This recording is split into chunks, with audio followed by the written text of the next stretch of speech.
Cristina here. Welcome back to my channel, or welcome in case you're new.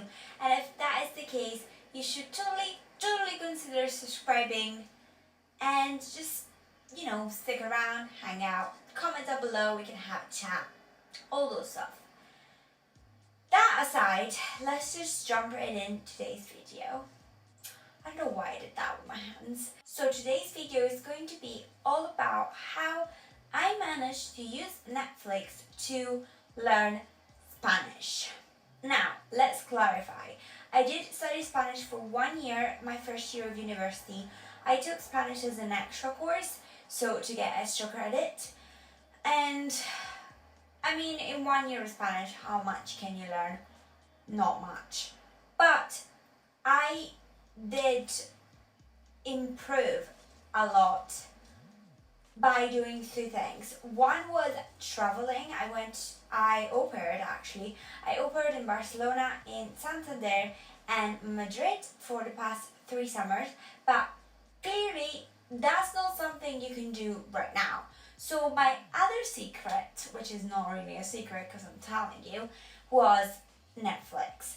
Now, there's a really specific way that I watch TV shows when I'm trying to learn the language that they speak in. So in today's video, I will explain to you what I do while I'm watching a show, and I will also give you some tips on shows in Spanish that you could watch to improve your Spanish.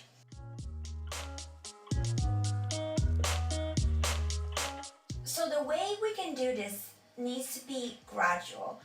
What you should do is start from a show that's fairly easy to understand and put subtitles. If you feel comfortable enough, put subtitles in Spanish. If you don't, put subtitles in English. But I will highly recommend that by the time that you don't need to read the subtitles as much, just switch them on to Spanish.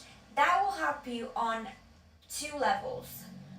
One is when you put the subtitles in English or whichever your first language is, you will learn the words that you don't understand. You will read them, and so you will learn what they mean, so you have a word learn. Something else that I was doing at the very beginning was taking a piece of paper, keeping it next to me, writing down all the words that I had no idea what they were, and looked them up afterwards. That is because I was watching Spanish series with Spanish subtitles. So when I was reading, I was finding a word that I had no idea what it was, looking it up, writing it down afterwards. And so that is a kind of glossary that you have created for yourself. And once you've written something down, there's less chances of you forgetting it. And then the second thing you're achieving, let's say, by doing this sort of exercise, which is not really an exercise, is that you're hearing a word, you're hearing how it is pronounced correctly, and you're seeing how it's written. So you hear the pronunciation of what is written. Obviously, before you do that, you should have at least a basic knowledge of how to read and pronounce Spanish. So for example, you should know that the letter J in Spanish is pronounced J. So if you have the word young, which I'm going to write here in Spanish, you will pronounce it joven. So that H sound.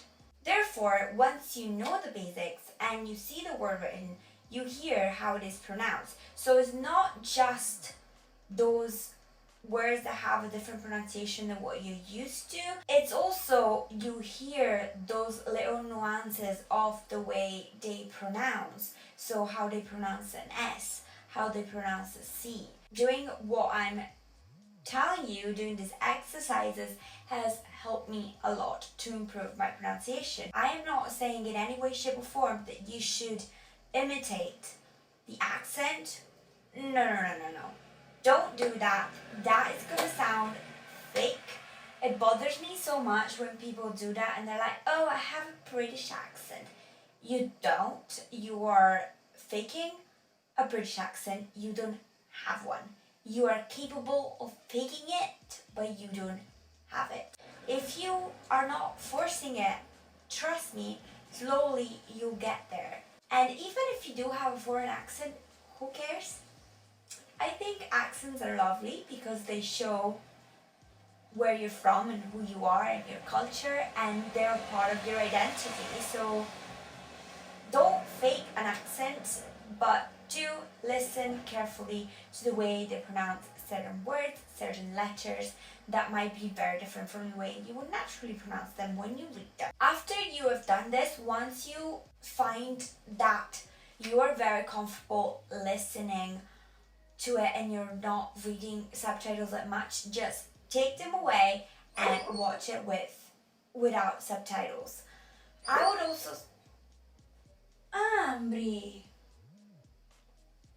My dog's streaming. I would also say just try and challenge yourself from time to time and turn off the subtitles and see if you really still need them or if you understand without them. If you don't understand, feel free to put them back.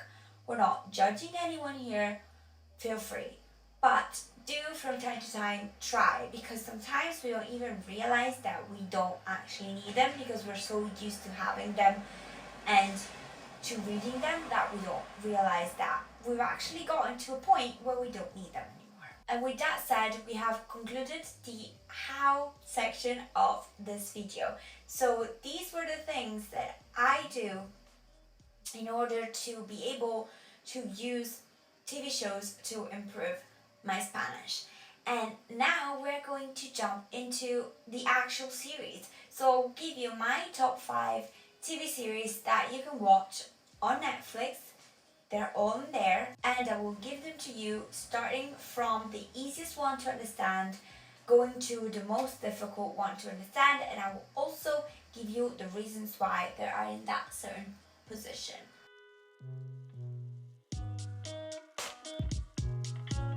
Number 1 on my list, so the easiest one to understand, is Gran Hotel. Now, Gran Hotel is a series that you need to just savor in time. You can't really binge watch it. I mean, if you want to, feel free, but you will probably get bored after a while binge watching it. It's not a new one, so it was made way before binge watching was a thing, so it makes sense that it's not for binging, it's not made for binging.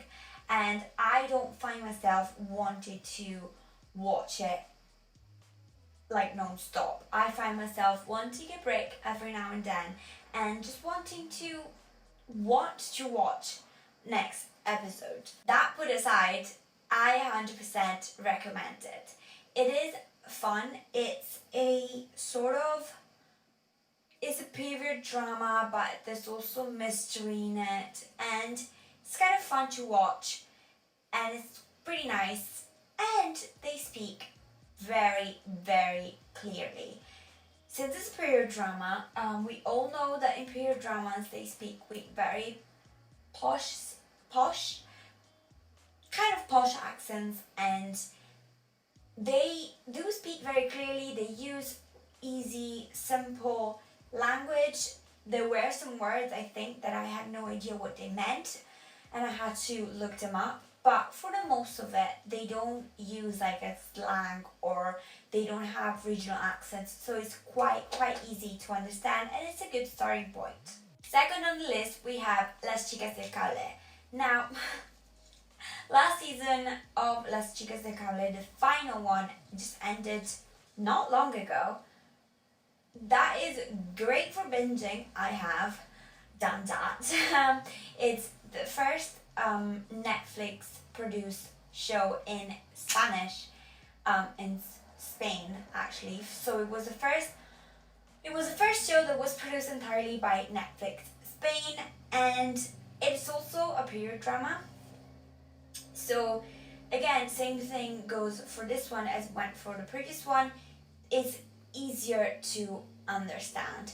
They do speak a little bit more quickly, so hence why I am putting it in second place and not first place. But it is way easier to understand. They don't use like things that just don't make sense to you, and instead of just focusing on learning words, you have to like translate frases hechas, so down phrases.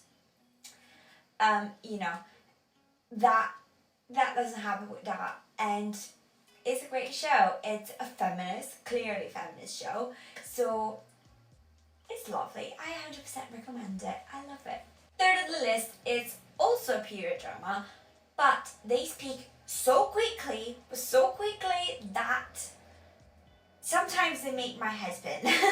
It's called 45 RPM, and it is about this guy that is no, it's about this three people. It's about a singer and his two producers that are producing a rock album during the Franco's regime in Spain.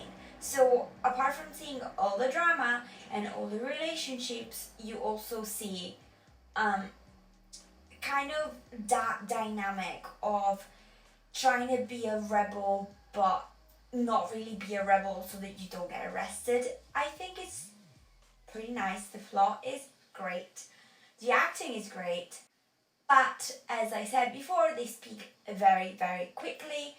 So that is definitely one of those that you will need subtitles to watch it. Moving on, we get to the present. This fourth one on my list, it's a teen drama type of thing. It's also mystery and all of that stuff. So it's called Elite, and it is about this group of elite children, well, they're teenagers, that go to an elite school, and one of them dies, and so everything unravels. So you're seeing them trying to like find out who it was, or trying to say it wasn't me, it was you, and at the same time you have the relationships and all the drama and all of that. I explained it pretty quickly, but it is worth watching. First season to me was a bit boring. Second season and third season, oh my god, it just picked up. So first season was quite like this, and then second season was a spike, and then third season was even higher. So it was kind of like they were preparing you for what was going to happen in second and third season. I loved it, but it's hard to understand. They have accents. They are teenagers in present time, so they do use words that you might be like, what? I didn't study that in school. They do use phrases that if you don't know the meaning of it, you'll be like, what? I don't know. And there are accents. There's one character, that speaks with a Mexican accent because she's Mexican, and then there's one that speaks with a Chilean accent because it's from Chile. And yes, those are kind of harder to understand. They do speak quickly, and they have a lot of slang in it, and hence why I'm putting it in fourth place. And then fifth and final one is one that I'm sure everyone has heard about. It's La Casa de Papel, or also called in English Money Heist. Now, that first two seasons were great. third and fourth season to me were a bit boring. I would have liked it if it just ended with second season, and not have a third season, because I felt like the ending of it was perfect. Nevertheless, it's a really good show. It's worth watching, and it's thrilling, binge watchable, but it is very, very difficult to understand.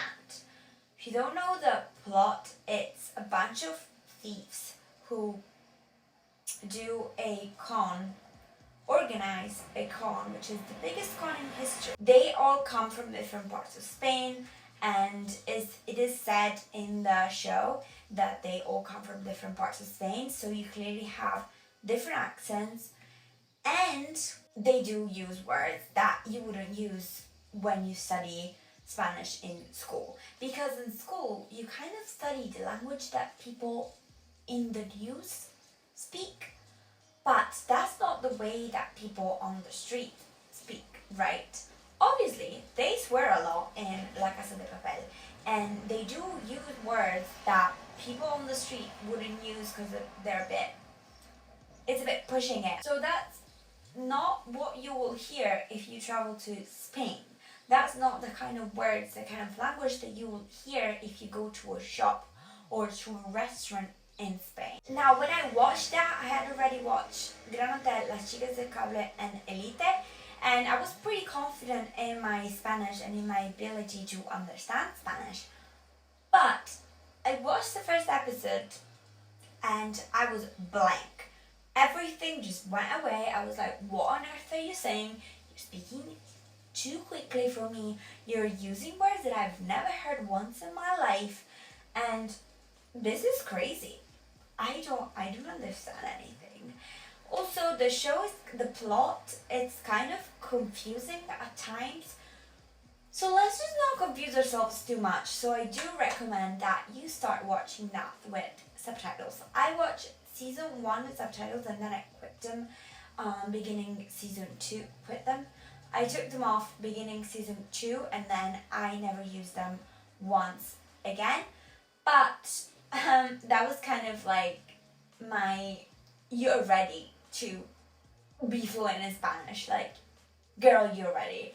You are fluent. If you understand that without subtitles, you can do it.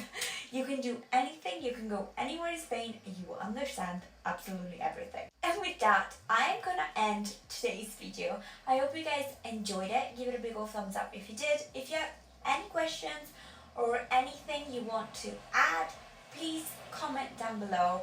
Or if you have any video requests on even learning languages, because that's my thing, comment down below.